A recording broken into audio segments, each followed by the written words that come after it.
Welcome to the All Out Leadership Podcast, hosted by Pastor Eric Lawson, where each episode is uniquely designed to help you live all out by bringing you practical leadership from a biblical perspective delivered in 10 minutes or less. So whether you're a business leader, serving in ministry, or simply looking to grow in your leadership, this podcast is for you. Before we dive into this week's topic, make sure to subscribe to the podcast and download the show notes at ericlawson.com/podcast. And while you're at it, feel free to share the content on social media. Now, let's join Pastor Eric for this week's conversation. Welcome to another edition of the All Out Leadership Podcast. We are looking at setting the right goals, and we've been unpacking why many goals fail. And often they fail because they're rooted in the wrong motivation.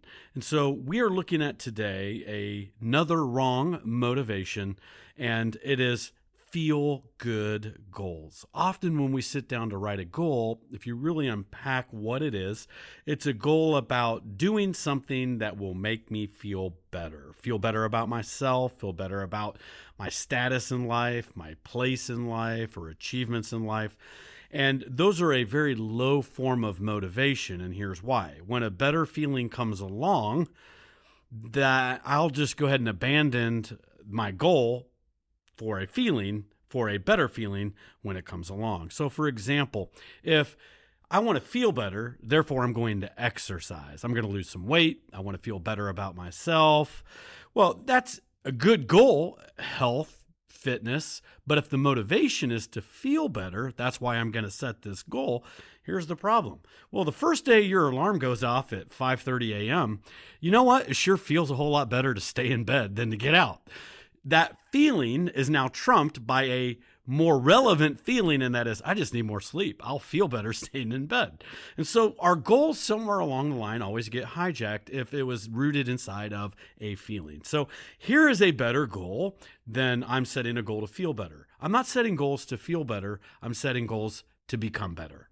When it's about who I am versus what I feel, then there is a deeper sense of long-lasting motivation that'll allow me to overcome the short-term pain for the long-term gain. Let's just unpack feelings here just for a moment and why they're so dangerous when they're the motivations behind the goals we set. Number one, feelings aren't facts. Think about all the times your feelings have lied to you, which for me is pretty much all the time. They just always seem to lie. Proverbs 14:12. There's a way that seems right to a man, but its end is the way of death. There are many people in hell today because they built their whole life centered around what they feel versus the facts of what God says. If you think about all the things in your life that you regret, how many of those regrets were rooted in you did something, said something, or didn't do something because it was a feeling? I reacted, so I said something because I felt angry. I didn't want to do something and I didn't feel like doing it. And then you have a compound effect of negative consequences because you didn't do what you should have done when you should have done it. And now you have a bunch of regret. Most all my regrets I can really trace back to a feeling that lied to me. I like the story of a man who was observing an angry customer at the airport interacting with the SkyCab. He felt the SkyCab was just going a little too slow. He was upset with the long line that he just had to stand in. So he just felt like giving that SkyCab a piece of his mind. Well, the SkyCab just remained calm and cool. Well, after that angry customer went on to go into the airport to catch his flight, the gentleman asked, he goes, "How did you keep your cool under all that barrage that angry man gave you?" He goes, "Oh, it's really simple." He goes, "That man is going to Detroit. His luggage is going to Alaska."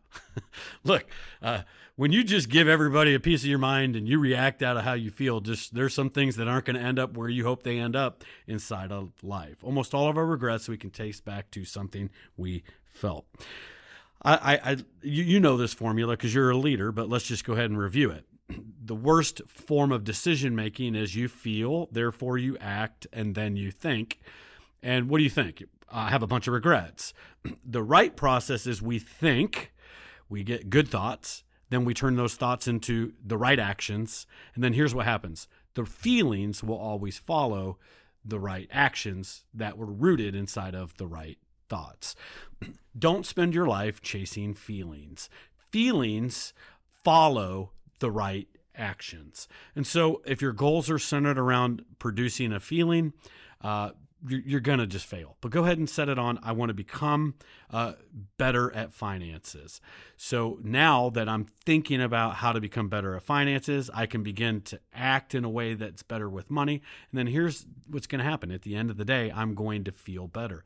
Because when I come across something that I want, but I actually don't need and didn't fit into my budget, I can stop and go, you know what? I'm wanting to achieve a certain place of financial freedom. I want to achieve a certain place of net worth. I want to achieve a certain level of financial responsibility. Therefore, I can say no for a little while so I can say yes to this greater goal for the rest of my life. But you had to think, which created an action. And at the end of the day, you'll actually feel better having said no than having said yes to something you didn't need.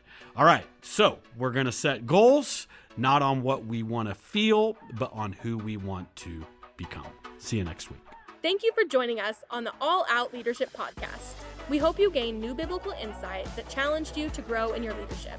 If you've enjoyed this week's episode, we would love your help in getting the content out farther.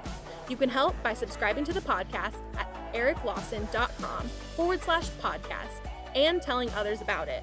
Next week, Pastor Eric will be back with another episode. So until then, we hope you have a great week being an all-out